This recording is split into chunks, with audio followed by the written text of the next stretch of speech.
श्री शिवाय नमस्तु भयम। दोस्तों, जैसा कि आप सभी लोग जानते हैं कि 8 मई 2026 यानी शुक्रवार को पड़ रही ज्येष्ठ माह की कृष्ण पक्ष षष्ठी तिथि। और दोस्तों, यह वह तिथि है जो ज्येष्ठ में पड़ने वाली सबसे बड़ी तिथि है, क्योंकि यह शुक्रवार के दिन पड़ रही है और इसका बहुत ही बड़ा और विशेष महत्व होता है। पूज्य गुरु जी ने कहा है कि अगर कभी भी मौका लग जाए और ज्येष्ठ मास की षष्ठी तिथि शुक्रवार को पड़ जाए तो आप लोगों को एक छुटकी काला तिल वाला उपाय तो अवश्य ही करना चाहिए। इन दोनों का संयोग बहुत कम आता है।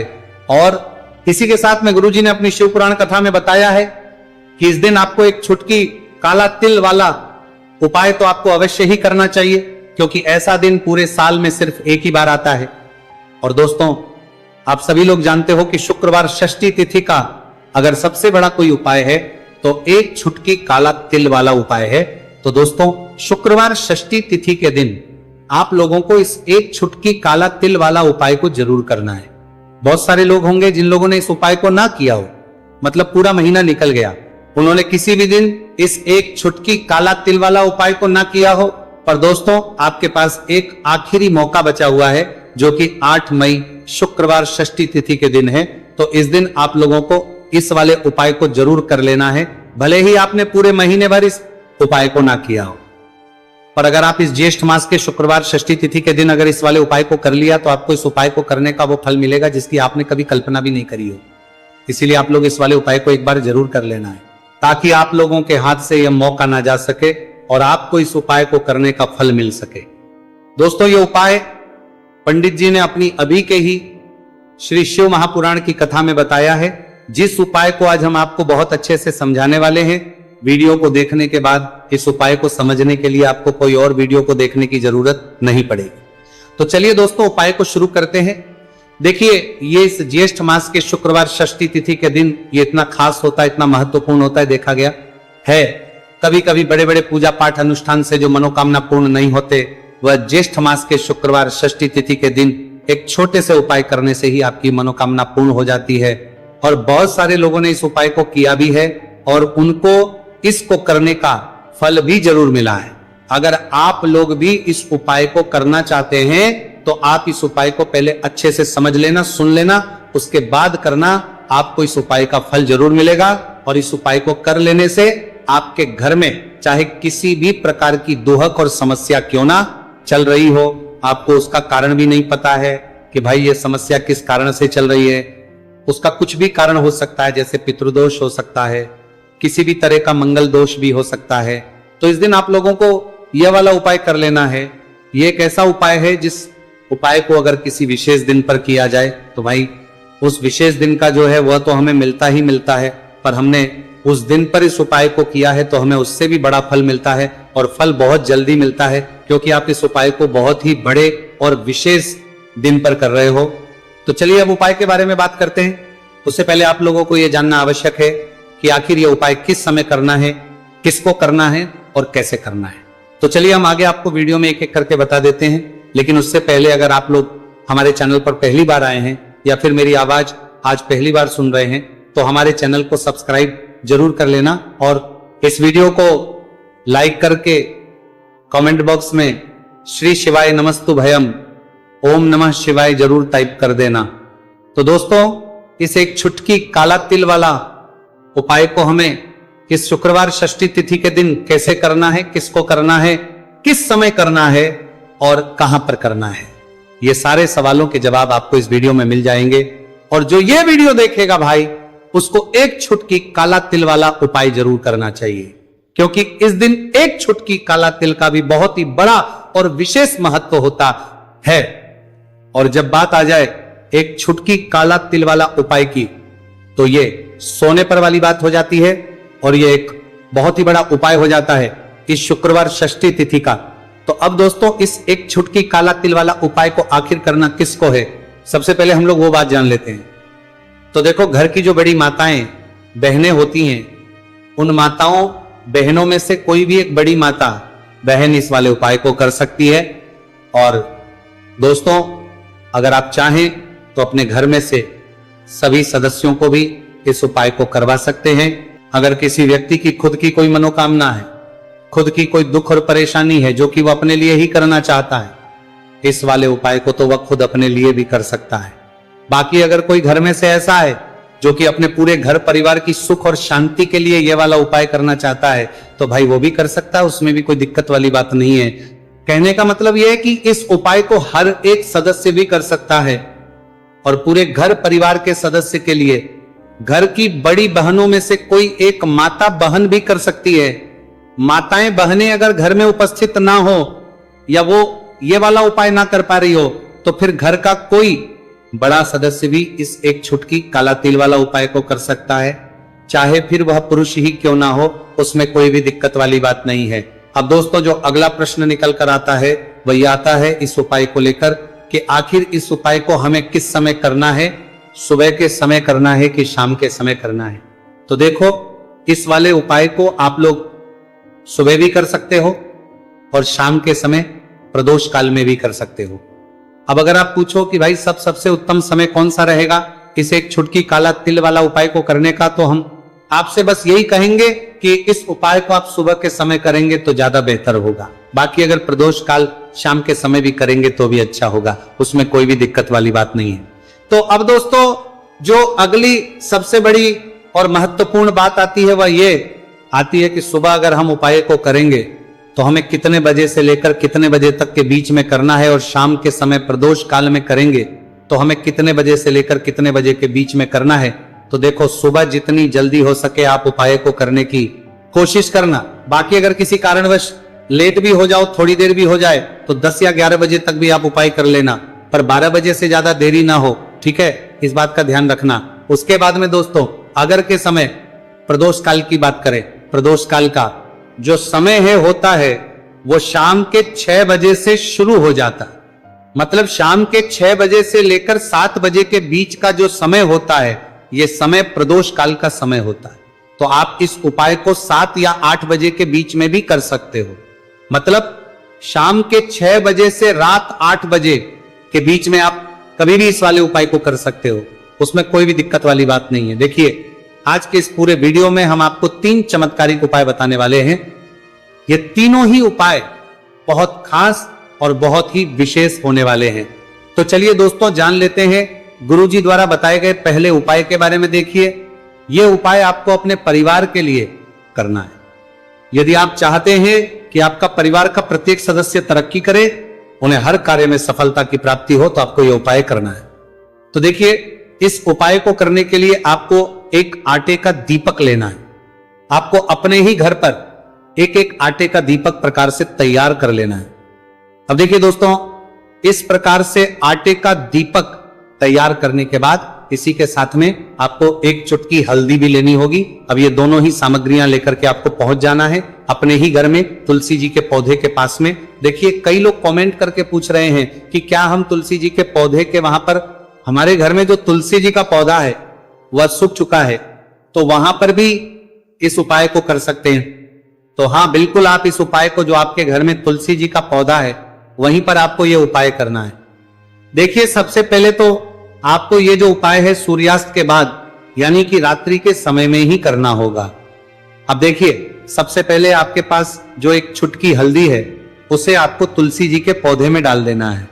अब देखिए आप जो एक आटे का दीपक लेकर के आए हैं, सबसे पहले तो आपको उसे तुलसी जी के पौधे के पास में रखना है और तुलसी जी पौधे के पास में रखने के बाद इस दीपक में हमें शुद्ध घी का प्रयोग करना है और इसी दीपक में हमें गोल रूप की बाती का प्रयोग करना है, क्योंकि ये जो दीपक है विशेषकर हम हरि विष्णु नारायण के नाम से लगा रहे हैं। अब इस दीपक को आपको प्रज्वलित कर देना है और आपको भगवान विष्णु से, माता तुलसी से प्रार्थना करनी है कि हमारे घर में परिवार का प्रत्यक्ष सदस्य तरक्की करे, उसे अपने हर कार्य में सफलता की प्राप्ति हो, पूरा परिवार खुश रहे। हे भगवान नारायण आप हमारे परिवार की रक्षा करना। अब देखिए दीपक को प्रज्वलित करने के बाद आपको तुलसी जी के पौधे के नीचे यदि तुलसी जी का पत्ता गिरा हुआ पड़ा है तो उसे आपको उठा लेना है। आपको ध्यान रखना है तुलसी जी के पौधे से पत्ता तोड़ना नहीं है, नीचे गिरा हुआ है तो उसे आपको उठा लेना है। अब देखिए आपके घर में भगवान विष्णु की, भगवान श्री राम की या फिर भगवान श्री कृष्ण की यानी कि श्री विष्णु के किसी भी अवतार की प्रतिमा लगी हुई है तो वहां पर आपको जाना है और आपको थोड़ी सी चीनी या फिर मिश्री आपके घर में हो तो उनका भोग आपको भगवान विष्णु के सामने लगाना है। और जो आप तुलसी जी का पत्ता लेकर के आए हैं उसे भी आपको उसी भोग में डाल देना है। अब देखिए थोड़ी सी देर इस भोग को वहीं पर रखे रहने देना है और फिर इस भोग को आपको अपने घर के परिवार के प्रत्येक सदस्य को प्रसाद स्वरूप प्रदान करना है। यकीन, इस उपाय को करने से आपके परिवार का प्रत्येक सदस्य हमेशा तरक्की पर रहता है और आपके परिवार में हमेशा खुशियां बनी रहती हैं। तो इस प्रकार से आपको पहला उपाय कर लेना है। अब हम जानते हैं दूसरे उपाय के बारे में। देखिए, ये जो उपाय है विशेषकर धन की प्राप्ति के लिए है, मां लक्ष्मी को प्रसन्न करने के लिए है और विशेषकर शुक्रवार षष्ठी तिथि की रात्रि में ही आपको ये उपाय करना है। देखिए, सामने आपको एक दीपक दिखाया जा रहा है, तो आपको एक दीपक लेना है। दीपक आप मिट्टी का भी ले सकते हैं, आटे का भी ले सकते हैं। अब देखिए, इस दीपक में आपको शुद्ध घी का प्रयोग करना होगा और इस दीपक दत्त में आपको विशेषकर मोली वाला जो धागा आता है, लाल रंग का कलावा का धागा जिसे हम कहते हैं, उसकी बाती आपको इस दीपक के अंदर प्रयोग करनी है। यानी कि लंबी बाती का आपको इस दीपक के अंदर प्रयोग करना है। अब देखिए, ये जो दीपक है आज रात्रि में लगभग 8 बजे के लगभग आपको ये जो दीपक है तुलसी जी के पौधे के पास में प्रज्वलित कर देना है। दीपक की जो बाती है उसका मुख आपको उत्तर दिशा में रखना है, इस बात का ध्यान रखना है। और आपको ओम महालक्ष्मी नमः इस मंत्र का लगातार जाप करते रहना है। देखिए, इस मंत्र का आपको 11 बार या फिर 108 बार जाप करने के बाद तुलसी जी के पौधे के नीचे से थोड़ी सी मिट्टी उठानी है।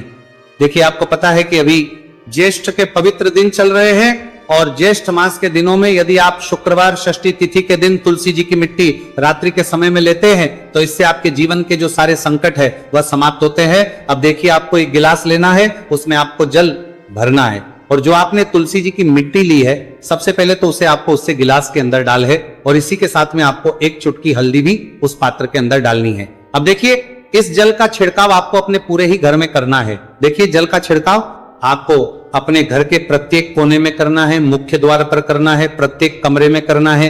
केवल अशुद्ध स्थानों को आपको छोड़ना है, बाकी आपको प्रत्येक कोने में, प्रत्येक कमरे में जहां आप धन रखते हैं, चाहे रसोई घर हो, वहां पर आपको इस जल का छिड़काव करना है। और जल का छिड़काव करते समय आपके मन में यही भाव रहना चाहिए कि माता लक्ष्मी की कृपा से हमारे जीवन में हमेशा धन धान्य के भंडार भरे रहे और जीवन में जो भी संकट है, कष्ट है, वो सभी दूर हो। इस प्रकार से कामना करते हुए सुंदर भाव के साथ आपको ये उपाय करना है।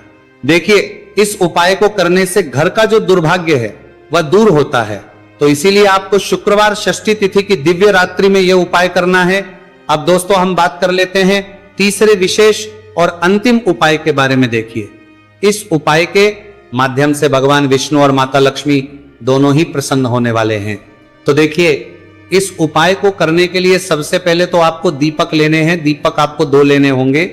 आप चाहे तो दोनों ही दीपक मिट्टी के भी ले सकते हैं, दोनों ही दीपक शुद्ध आटा मथकर उनके भी तैयार कर सकते हैं। अब देखिए, दोनों ही दीपक के अंदर आपको शुद्ध घी का प्रयोग करना होगा। अब देखिए, 2 दीपक हैं, उनमें से आपको एक दीपक के अंदर गोल बाती का प्रयोग करना है और एक दीपक में आपको लंबी बाती का प्रयोग करना है। देखिए, लंबी बाती वाले दीपक के अंदर आपको लाल बाती का प्रयोग करना है, जो मूली वाला धागा आता है कलावा का, उसी की बाती का आपको प्रयोग करना है। अब देखिए, इसी के साथ में आपको एक चुटकी हल्दी लेनी है और एक चुटकी आपको काले तिल लेने। अब देखिए दोस्तों, ये उपाय भी आपको विशेषकर रात्रि के समय में ही करना होगा। तो देखिए, सबसे पहले तो आपको ये जो सभी सामग्रियां हैं तुलसी जी के पौधे के पास में लेकर के पहुंचना है। देखिए, आपके पास जो गोलबाती का दीपक है इसे आपको तुलसी जी के पौधे के पास में प्रज्वलित करना है। ओम नमो भगवते वासुदेवाय नमः इस मंत्र का जाप करते हुए। अब देखिए, आपके पास जो काले तिल है उन्हें आपको अपने सीधे हाथ में रखना है और आपके जीवन में जो भी समस्या है, परेशानियां हैं, जीवन में जो भी संकट है, बाधाएं, उन सभी को दूर करने की आपको प्रार्थना करनी है। और ये जो काले तिल है आपको उससे जलते हुए दीपक के अंदर डाल देने हैं। तो देखिए, इस प्रकार से हमने ये जो गोल बाती का दीपक है भगवान विष्णु के निमित्त प्रज्वलित किया है। अब देखिए दोस्तों, आपके पास जो लंबी बाती का दीपक है और आपके पास जो एक छुटकी हल्दी है, इन दोनों को आपको अपने घर के मंदिर में लेकर के पहुंचना है। देखिए, आपके घर के मंदिर में जो माता लक्ष्मी की तस्वीर है या फिर माता लक्ष्मी के किसी भी स्वरूप की तस्वीर है, प्रतिमाएं हैं, तो सबसे पहले तो के सामने आपको यह दीपक रखना है। दीपक के नीचे आपको चावल या फिर अनाज के कुछ दाने अवश्य ही रखना है। देखिए, सबसे पहले तो आपको ये जो दीपक है इसे माता लक्ष्मी जी के सामने प्रज्वलित कर देना है। अब देखिए, आपके पास जो एक चुटकी हल्दी है इसे आपको जलते हुए दीपक के अंदर डाल देना है और आपको ओम महालक्ष्मी नमः या फिर ओम नमो भगवते वासुदेवाय इस मंत्र का जाप करना है। माता लक्ष्मी से आपको प्रार्थना करनी है कि जीवन से जो भी दुर्भाग्य है, दरिद्रता है, उन्हें आप समाप्त करें और हमारे घर में हमेशा सुख, शांति और समृद्धि बनी रहे। इस प्रकार से आपको कामना करनी है। तो देखिए दोस्तों, इस प्रकार से आज के इस वीडियो में हमने आपको शुक्रवार षष्ठी तिथि की रात्रि में किए जाने वाले 3 महा उपाय बताने का प्रयास किया है। जो भी आपके लिए उचित है, सरल है, उसे आप कर सकते हैं। तो दोस्तों, ये थे पूज्य गुरुजी द्वारा बताए गए कुछ बहुत ही खास अगर आपको जानकारी अच्छी लगी हो तो वीडियो लाइक करिएगा। मिलते हैं फिर एक नए वीडियो के साथ। श्री शिवाय नमस्तु भयम। पूरे साल भर इस उपाय को ना किया हो, पर अगर आपने इस मार्गशीर्ष महीने में, तो आपको इस उपाय को करने का वो फल मिलेगा जिसकी आपने कभी कल्पना भी नहीं करी होगी। इसीलिए इस हल्दी दीपक वाले उपाय को एक बार जरूर कर लेना, ताकि आप लोगों के हाथ से यह मौका ना जा सके और आपको इस उपाय को करने का फल मिल सके। दोस्तों, ये उपाय पंडित जी ने अपनी अभी की ही शिव महापुराण की कथा में बताया है, जो इस उपाय को आज हम आपको बहुत अच्छे से समझाने वाले हैं। इस वीडियो को देखने के बाद इस उपाय को समझने के लिए आपको कोई और वीडियो को देखने की जरूरत नहीं पड़ेगी। तो दोस्तों, इस उपाय को आपको कैसे करना है, कब करना है, कहां पर करना है और उपाय को करते समय आपको किन किन गलतियों को नहीं करना है और आपको किन किन बातों का ध्यान रखना है, ये सारी जानकारी हम आपको इस वीडियो में देंगे। तो चलिए भक्तों, उपायों को शुरू करते। अगर आप भी चाहते हैं कि महादेव जी का आशीर्वाद आप पर सदैव बना रहे, तो वीडियो को लाइक करें, चैनल को सब्सक्राइब करें और कमेंट बॉक्स में हर हर महादेव जरूर लिखें। तो दोस्तों, यह थे पूज्य गुरुजी द्वारा बताए गए कुछ बहुत ही खास उपाय। अगर आपको जानकारी अच्छी लगी हो तो वीडियो लाइक करिएगा। मिलते हैं फिर एक नए वीडियो के साथ। श्री शिवाय।